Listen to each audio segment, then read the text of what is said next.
ನಮಸ್ಕಾರ ಗೆಳೆಯರೆ, ಸೆಲ್ಫಿ ಕ್ಲಾಸಸ್ಗೆ ಸ್ವಾಗತ. ನಾನು ನಾಗರಾಜ್. ಬನ್ನಿ ಗೆಳೆಯರೆ, ಇವತ್ತಿನ ಕ್ಲಾಸ್ನ ಸ್ಟಾರ್ಟ್ ಮಾಡೋಣ. ಗೆಳೆಯರೆ, ಇವತ್ತಿನ ಕ್ಲಾಸ್ನ ಸ್ಟಾರ್ಟ್ ಮಾಡೋಕ್ಕಿಂತ ಮುಂಚೆ ಇನ್ನೂ ಯಾರು ನಮ್ಮ ಚಾನಲ್ ಸಬ್ಸ್ಕ್ರೈಬ್ ಮಾಡಿಲ್ಲ, ಲೈಕ್ ಮಾಡಿ, ಶೇರ್ ಮಾಡಿ, ಸಬ್ಸ್ಕ್ರೈಬ್ ಮಾಡೋದನ್ನು ಮರಿಬೇಡಿ. ಬೆಲ್ ಬಟನ್ನ ಒತ್ತಿ ಗೆಳೆಯರೆ, ಯಾಕಂದರೆ ನಾವು ಅಪ್ಲೋಡ್ ಮಾಡುವಂಥ ವೀಡಿಯೋಗಳ ನೋಟಿಫಿಕೇಶನ್ ತಮಗೆ ಬರ್ತಾ ಇರುತ್ತೆ. ಅದೇ ರೀತಿ ಈ ಹಿಂದೆ ಕೂಡ ನಾವು ವೀಡಿಯೋಗಳನ್ನು ಅಪ್ಲೋಡ್ ಮಾಡಿದ್ದೀವಿ. ಅಪ್ಲೋಡ್ ಮಾಡಿರೋ ವೀಡಿಯೋಗಳ ಲಿಂಕ್ಗಳನ್ನು ಕೆಳಗಡೆ ಡಿಸ್ಕ್ರಿಪ್ಷನ್ ಬಾಕ್ಸಲ್ಲಿ ಕೊಟ್ಟಿದ್ದೀನಿ, ನೋಡಿ ಚೆಕ್ ಮಾಡ್ಕೊಳ್ಳಿ. ಬನ್ನಿ ಹಾಗಾದರೆ ಸ್ಟಾರ್ಟ್ ಮಾಡೋಣ. ಗೆಳೆಯರೆ, ಸಾಮಾನ್ಯ ಜ್ಞಾನ ಭಾಗ 36. ಈ ಹಿಂದೆ 35 ಭಾಗಗಳನ್ನು ಅಪ್ಲೋಡ್ ಮಾಡಿದ್ದೀನಿ. ಅಪ್ಲೋಡ್ ಮಾಡಿರೋ ಭಾಗಗಳ ಪ್ಲೇ ಲಿಸ್ಟನ್ನು ಕೆಳಗಡೆ ಕೊಟ್ಟಿದ್ದೀನಿ, ನೋಡಿ ಚೆಕ್ ಮಾಡ್ಕೊಳ್ಳಿ. ಗೆಳೆಯರೆ, ಪ್ರಶ್ನೆ ಬಂದು, ಭಾರತದ ಯೂನಿಫೈಡ್ ಪೇಮೆಂಟ್ ಇಂಟರ್ಫೇಸ್ ಅಂದರೆ UPI ಪಾವತಿ ವ್ಯವಸ್ಥೆಯನ್ನು ಸ್ವೀಕರಿಸಿದ ಮೊದಲ ಯುರೋಪಿಯನ್ ದೇಶ ಯಾವುದು ಅಂತ ಕೇಳ್ತಾ ಇದ್ದಾರೆ. Option A Germany, option B Italy, option C France, option D Spain.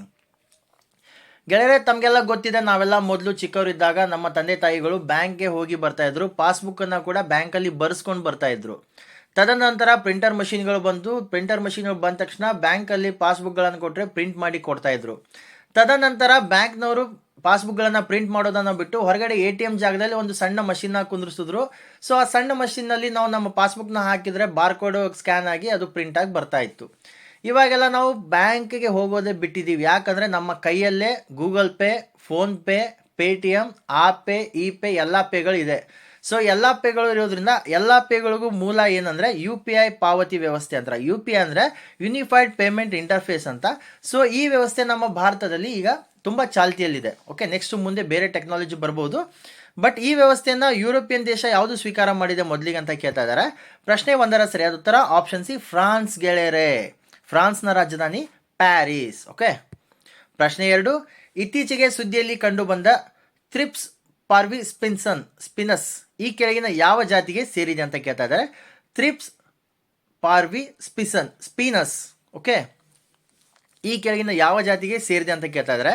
Option A ಆಕ್ರಮಣಕಾರಿ ಕೀಟ ಜಾತಿಗಳು, ಆಪ್ಷನ್ ಬಿ ಚಿಟ್ಟೆ, option C spider, option D ಮೀನು. ಗೆಳೆಯರೆ, ಪ್ರಶ್ನೆ 2ರ ಸರಿಯಾದ ಉತ್ತರ ಆಪ್ಷನ್ ಎ ಆಕ್ರಮಣಕಾರಿ ಕೀಟ ಜಾತಿಗಳಿಗೆ ಸೇರಿದೆ. ಯಾವುದು? ಥ್ರಿಪ್ಸ್ ಪಾರ್ವಿ ಸ್ಪಿನಸ್ ಅನ್ನುವಂಥ ಒಂದು ಹುಳಗಳು. ಓಕೆ, ಕೀಟಗಳು. ಗೆಳೆಯರೆ, ಪ್ರಶ್ನೆ 3, ಭಾರತದ ಮೊದಲ digital national museum of epigraphy ಎಲ್ಲಿ ಉದ್ಘಾಟನೆ ಆಯಿತು ಅಂತ ಕೇಳ್ತಾ ಇದ್ದಾರೆ. Option A Hyderabad, option B Bengaluru, option C Chennai, option D Jaipur. ಭಾರತದ ಮೊದಲ digital national museum of epigraphy ಎಲ್ಲಿ ಉದ್ಘಾಟನೆ ಆಯಿತು ಅಂತ ಕೇಳ್ತಾ ಇದ್ದಾರೆ. ಪ್ರಶ್ನೆ 3ರ ಸರಿಯಾದ ಉತ್ತರ ಆಪ್ಷನ್ ಎ ಹೈದರಾಬಾದ್ನಲ್ಲಿ ಉದ್ಘಾಟನೆ ಆಗಿದೆ. ದೇಶದ ಮೊದಲ digital national museum of epigraphy. Okay, ಪ್ರಶ್ನೆ 4, ಮೇರಾ ಗಾಂವ್ ಮೇರಿ ಧರೋಹರ್ ಕಾರ್ಯಕ್ರಮವು ಇತ್ತೀಚೆಗೆ ಸುದ್ದಿಯಲ್ಲಿ ಕಂಡು ಬಂದಿದೆ. ಇದು ಯಾವ ಸಚಿವಾಲಯದ ಅಡಿಯಲ್ಲಿ ಬರುತ್ತೆ ಅಂತ ಕೇಳ್ತಾ ಇದ್ದಾರೆ. ಆಪ್ಷನ್ ಎ ಹಣಕಾಸು ಸಚಿವಾಲಯ, ಆಪ್ಷನ್ ಬಿ ಗ್ರಾಮೀಣಾಭಿವೃದ್ಧಿ ಸಚಿವಾಲಯ, ಆಪ್ಷನ್ ಸಿ ಸಂಸ್ಕೃತಿ ಸಚಿವಾಲಯ, ಆಪ್ಷನ್ ಡಿ ರಕ್ಷಣಾ ಸಚಿವಾಲಯ. ಗೆಳೆಯರೆ, ಈ ಪ್ರಶ್ನೆಯಲ್ಲಿ ರಕ್ಷಣೆ ಬಗ್ಗೆ ಏನಿಲ್ಲ, ಈ ಪ್ರಶ್ನೆಯಲ್ಲಿ ಹಣಕಾಸಿನ ಬಗ್ಗೆನೂ ಏನೂ ಇಲ್ಲ. ಗ್ರಾಮೀಣ ಅಭಿವೃದ್ಧಿ ಬಗ್ಗೆ ಬಿಟ್ಟರೆ ಸಂಸ್ಕೃತಿ ಬಗ್ಗೆ ಎರಡಿದೆ. ಮೇರಾ ಗಾಂವ್ ಅಂದ ತಕ್ಷಣ ಗ್ರಾಮೀಣ ಅಂತ ಬರುತ್ತೆ, ಮೇರಿ ಧರೋಹರ್ ಅಂದ ತಕ್ಷಣ ಸಂಸ್ಕೃತಿ ಬಗ್ಗೆ ಬರುತ್ತೆ. ಈ ಎರಡರಲ್ಲಿ ಒಂದು ನೋಡೋಣ ಬನ್ನಿ. ಪ್ರಶ್ನೆ 4ರ ಸರಿಯಾದ ಉತ್ತರ ಆಪ್ಷನ್ ಸಿ ಸಂಸ್ಕೃತಿ ಸಚಿವಾಲಯ. ಗೆಳೆಯರೆ, ಮೇರಾ ಗಾಂವ್ ಮೇರಿ ಧರೋಹರ್ ಸಂಸ್ಕೃತಿ ಸಚಿವಾಲಯದ ಅಡಿಯಲ್ಲಿ ಬರುತ್ತೆ ಕಾರ್ಯಕ್ರಮ. ಓಕೆ, ಪ್ರಶ್ನೆ 5, ಸಂವಿಧಾನ ಸಭೆಯ ಮೊದಲ ಉಪಾಧ್ಯಕ್ಷರು ಯಾರಾಗಿದ್ದರು ಅಂತ ಕೇಳ್ತಾ ಇದ್ದಾರೆ. Option A TT Krishnamachari, option B Jawaharlal Nehru, option C KM Munshi, option D HC ಮುಖರ್ಜಿಯವರು. ಗೆಳೆಯರೆ, ಪ್ರಶ್ನೆ 5ರ ಸರಿಯಾದ ಉತ್ತರ ಆಪ್ಷನ್ ಡಿ HC ಮುಖರ್ಜಿಯವರು ಸಂವಿಧಾನ ಸಭೆಯ ಮೊದಲ ಉಪಾಧ್ಯಕ್ಷರು ಆಗ್ತಾರೆ. ಓಕೆ, ಸಂವಿಧಾನ ಸಭೆಯ ಮೊದಲ ಅಧ್ಯಕ್ಷರು ಯಾರಾಗ್ತಾರೆ? ಬಾಬು ಡಾಕ್ಟರ್ ರಾಜೇಂದ್ರ ಪ್ರಸಾದ್ ಅವರು. ಓಕೆ, ಗೆಳೆಯರೆ, ಪ್ರಶ್ನೆ 6, ಮೂಲತಃ ಕರಡು ಸಮಿತಿಯ ಏಕೈಕ ಕಾಂಗ್ರೆಸ್ ಸದಸ್ಯ ಯಾರಾಗಿದ್ದರು ಅಂತ ಕೇಳ್ತಾ ಇದ್ದಾರೆ. ಆಪ್ಷನ್ ಎ ಜವಾಹರ್ಲಾಲ್ ನೆಹರು ಅವರು, option B doctor BR Ambedkar ಅವರು, ಆಪ್ಷನ್ ಸಿ TT ಕೃಷ್ಣಮಾಚಾರಿ ಅವರು, ಆಪ್ಷನ್ ಡಿ KM ಮುನ್ಷಿ ಅವರು. ಮೂಲತಃ ಕರಡು ಸಮಿತಿಯ ಏಕೈಕ ಕಾಂಗ್ರೆಸ್ ಸದಸ್ಯರು ಯಾರಾಗಿದ್ದರು ಅಂತ ಕೇಳ್ತಾ ಇದ್ದಾರೆ. ಪ್ರಶ್ನೆ 6ರ ಸರಿಯಾದ ಉತ್ತರ ಆಪ್ಷನ್ ಡಿ KM ಮುನ್ಷಿ ಅವರು ಏಕೈಕ ಕಾಂಗ್ರೆಸ್ ಸದಸ್ಯರಾಗಿದ್ದರು. ಎಲ್ಲಿ? ಮೂಲತಃ ಕರಡು ಸಮಿತಿಯಲ್ಲಿ. ಓಕೆ, ಪ್ರಶ್ನೆ 7, ಕೇಂದ್ರ ಸಂವಿಧಾನ ಸಮಿತಿಯ ಅಧ್ಯಕ್ಷರು ಯಾರಾಗಿದ್ದರು ಅಂತ ಕೇಳ್ತಾ ಇದ್ದಾರೆ. Option A Jawaharlal Nehru, option B doctor Rajendra Prasad, option C doctor BR Ambedkar, option D HC Mukherjee ಅವರು. ಕೇಂದ್ರ ಸಂವಿಧಾನ ಸಮಿತಿ ಅಧ್ಯಕ್ಷರು ಯಾರಾಗಿದ್ದರು ಅಂತ ಕೇಳ್ತಾ ಇದ್ದಾರೆ. ಪ್ರಶ್ನೆ 7ರ ಸರಿಯಾದ ಉತ್ತರ ಆಪ್ಷನ್ ಎ ಜವಾಹರ್ಲಾಲ್ ನೆಹರು ಅವರು ಕೇಂದ್ರ ಸಂವಿಧಾನ ಸಮಿತಿಯ ಅಧ್ಯಕ್ಷರಾಗಿರ್ತಾರೆ. ಓಕೆ, ಪ್ರಶ್ನೆ 8, small industries development bank of India SIDBI ಯಾವ ವರ್ಷ ಸ್ಥಾಪನೆ ಆಯಿತು ಅಂತ ಕೇಳ್ತಾ ಇದ್ದಾರೆ. Option A 1988, option B 1992, option C 1994, option D 1990. Small industries development bank of India SIDBI ಯಾವ ವರ್ಷ ಸ್ಥಾಪನೆ ಆಯಿತು ಅಂತ ಕೇಳ್ತಾ ಇದ್ದಾರೆ. ಪ್ರಶ್ನೆ 8ರ ಸರಿಯಾದ ಉತ್ತರ ಆಪ್ಷನ್ ಡಿ 1990ರಲ್ಲಿ small industries development bank of India ಸ್ಥಾಪನೆ ಆಗುತ್ತೆ. ಗೆಳೆಯರೆ, ಈ ಸಿಡ್ಬಿಯ ಕೇಂದ್ರ ಕಚೇರಿ ಎಲ್ಲಿದೆ ಅಂತ ಕಮೆಂಟ್ ಸೆಕ್ಷನಲ್ಲಿ ಕಮೆಂಟ್ ಮಾಡಿ. ಓಕೆ. ಪ್ರಶ್ನೆ 9, ಭಾರತೀಯ remote sensing IRS Indian remote sensing ಉಪಗ್ರಹಗಳನ್ನು ಈ ಕೆಳಗಿನ ಯಾವ ಉದ್ದೇಶಗಳಿಗಾಗಿ ಬಳಸಲಾಗುತ್ತದೆ? ಆಪ್ಷನ್ ಎ ಖನಿಜ ಪರಿಶೋಧನೆ, ಆಪ್ಷನ್ ಬಿ ಬೆಳೆ ಉತ್ಪಾದಕತೆಯ ಮೌಲ್ಯಮಾಪನ, ಆಪ್ಷನ್ ಸಿ ಕರಾವಳಿ ಮತ್ತು ವಿಪತ್ತು ನಿರ್ವಹಣೆ, ಆಪ್ಷನ್ ಡಿ ಮೇಲಿನ ಎಲ್ಲವೂ. ಭಾರತೀಯ ರಿಮೋಟ್ ಸೆನ್ಸಿಂಗ್ ಉಪಗ್ರಹಗಳನ್ನು ಈ ಕೆಳಗಿನ ಯಾವ ಉದ್ದೇಶಗಳಿಗಾಗಿ ಬಳಸ್ಕೋತೀವಿ ಅಂತ ಕೇಳ್ತಾ ಇದ್ದಾರೆ. ಪ್ರಶ್ನೆ 9ರ ಸರಿಯಾದ ಉತ್ತರ ಆಪ್ಷನ್ ಡಿ ಮೇಲಿನ ಎಲ್ಲವೂ ಗೆಳೆಯರೆ. ಯಾಕಂದರೆ ಭಾರತೀಯ ರಿಮೋಟ್ ಸೆನ್ಸಿಂಗ್ ಉಪಗ್ರಹಗಳು ಏನಿದೆ ಅದು ಖನಿಜ ಪರಿಶೋಧನೆಯ ಉದ್ದೇಶಕ್ಕೆ, ಬೆಳೆ ಉತ್ಪಾದಕತೆಯ ಮೌಲ್ಯಮಾಪನಕ್ಕೆ, ಕರಾವಳಿ ಮತ್ತು ವಿಪತ್ತು ನಿರ್ವಹಣೆಗಾಗಿ ತಯಾರಿಸಿದಂತಹ ಉಪಗ್ರಹಗಳು. ಓಕೆ ಗೆಳೆಯರೆ. ಪ್ರಶ್ನೆ 10, ವಾಹನ ಚಾಲನೆಯಲ್ಲಿ ನೈಪುಣ್ಯತೆ ಪಡೆಯುವುದಕ್ಕಾಗಿ ಈ ಕೆಳಗಿನ ಯಾರು ಸಿಮ್ಯುಲೇಟರ್ ಮೂಲಕ ಚಾಲಕರಿಗೆ ವಿಶೇಷ ತರಬೇತಿಯನ್ನು ನೀಡ್ತಾ ಇದ್ದಾರೆ ಅಂತ ಕೇಳ್ತಾ ಇದ್ದಾರೆ. ಆಪ್ಷನ್ ಎ ವಾಯುವ್ಯ ಸಾರಿಗೆ ಸಂಸ್ಥೆ, option B BMTC, option C Jai Bhavani ಖಾಸಗಿ ವಾಹನ ತರಬೇತಿ ಸಂಸ್ಥೆ, ಆಪ್ಷನ್ ಡಿ ಸಾರಿಗೆ ಇಲಾಖೆ. ವಾಹನ ಚಾಲನೆಯಲ್ಲಿ ನೈಪುಣ್ಯತೆ ಪಡೆಯುವುದಕ್ಕಾಗಿ ಈ ಕೆಳಗಿನ ಯಾರು ಸಿಮ್ಯುಲೇಟರ್ ಮೂಲಕ ಚಾಲಕರಿಗೆ ವಿಶೇಷ ತರಬೇತಿಯನ್ನು ನೀಡ್ತಾ ಇದ್ದಾರೆ ಅಂತ ಕೇಳ್ತಾ ಇದ್ದಾರೆ. ಪ್ರಶ್ನೆ 10ರ ಸರಿಯಾದ ಉತ್ತರ ಆಪ್ಷನ್ ಬಿ BMTC ಅವರು. BMTC ಅಂದರೆ ಬೆಂಗಳೂರು ಮಹಾನಗರ ಟ್ರಾನ್ಸ್ಪೋರ್ಟ್ ಕಾರ್ಪೊರೇಷನ್ ಅಂತ. ಓಕೆ. ಪ್ರಶ್ನೆ 11 ಹೊಂದಿಸಿ ನಾವು ಆಲ್ರೆಡಿ ಬರೆದಿದ್ದೀವಿ. ಎ ಏನು ಹೇಳುತ್ತೆ? ಕಬ್ಬಿನ ಸಕ್ಕರೆ ಎಲ್ಲಿರುತ್ತೆ? ಸುಕ್ರೋಸ್ನಲ್ಲಿರುತ್ತೆ. ಕಬ್ಬಿನ ಸಕ್ಕರೆಯಲ್ಲಿರುವಂಥ ಒಂದು ಏನು ಗ್ಲೂಕೋಸ್, ಸುಕ್ರೋಸ್. ಹಣ್ಣಿನ ಸಕ್ಕರೆಯಲ್ಲಿ ಏನಿರುತ್ತೆ? ಫ್ರುಕ್ಟೋಸ್ ಇರುತ್ತೆ. ದ್ರಾಕ್ಷಿ ಸಕ್ಕರೆಗಳಲ್ಲಿ ಏನಿರುತ್ತೆ? ಗ್ಲೂಕೋಸ್ ಇರುತ್ತೆ. ಕೊಲೆಸ್ಟ್ರಾಲ್ನಲ್ಲಿ ಏನಿರುತ್ತೆ? ಲಿಪಿಡ್ ಇರುತ್ತೆ. ಓಕೆ. ಪ್ರಶ್ನೆ 12, ಭಾರತದಿಂದ ಔಷಧಿಯ ಉತ್ಪನ್ನಗಳು ಹೆಚ್ಚಿನ ಪ್ರಮಾಣದಲ್ಲಿ ಯಾವ ದೇಶಕ್ಕೆ ರಫ್ತಾಗುತ್ತವೆ ಅಂತ ಕೇಳ್ತಾ ಇದ್ದಾರೆ. Option A great Britain, option B Netherland, option C Brazil, option D America. ಭಾರತದಿಂದ ಔಷಧಿಯ ಉತ್ಪನ್ನಗಳು ಹೆಚ್ಚಿನ ಪ್ರಮಾಣದಲ್ಲಿ ಯಾವ ದೇಶಕ್ಕೆ ರಫ್ತಾಗುತ್ತವೆ ಅಂತ ಕೇಳ್ತಾ ಇದ್ದಾರೆ. ಗೆಳೆಯರೆ, ಪ್ರಶ್ನೆ 12ರ ಸರಿಯಾದ ಉತ್ತರ ಆಪ್ಷನ್ ಡಿ ಅಮೇರಿಕಾ ಗೆಳೆಯರೆ. ಭಾರತದಿಂದ ಔಷಧಿಯ ಉತ್ಪನ್ನಗಳು ಹೆಚ್ಚಿನ ಪ್ರಮಾಣದಲ್ಲಿ ಅಮೇರಿಕಾ ದೇಶಕ್ಕೆ ರಫ್ತಾಗುತ್ತೆ. 60-70 ಅಂದರೆ 1960 ಅಥವಾ 70ರಲ್ಲಿ ಅಮೇರಿಕಾದಿಂದ ಕೊಳೆತಿರುವಂಥ ಗೋಧಿ ಭಾರತಕ್ಕೆ ದಾನವಾಗಿ ಕೊಡ್ತಾ ಇದ್ರು. ಆ ಕಾಲ ಇವಾಗ ಹೋಗಿದೆ. ನಾವು ಭಾರತದವರು ಅಮೇರಿಕಾಗೆ ಹೆಚ್ಚಿನ ಪ್ರಮಾಣದ ಔಷಧಿಯ ಉತ್ಪನ್ನಗಳನ್ನ ಕಳಿಸ್ತಾ ಇದ್ದೀವಿ. ನಾವು ಕಳಿಸಿದ್ರೆ ಅವ್ರು ಬದುಕ್ತಾರೆ, ಇಲ್ಲಾಂದ್ರೆ ಬದುಕಲ್ಲ ಯಾರು. ಓಕೆ.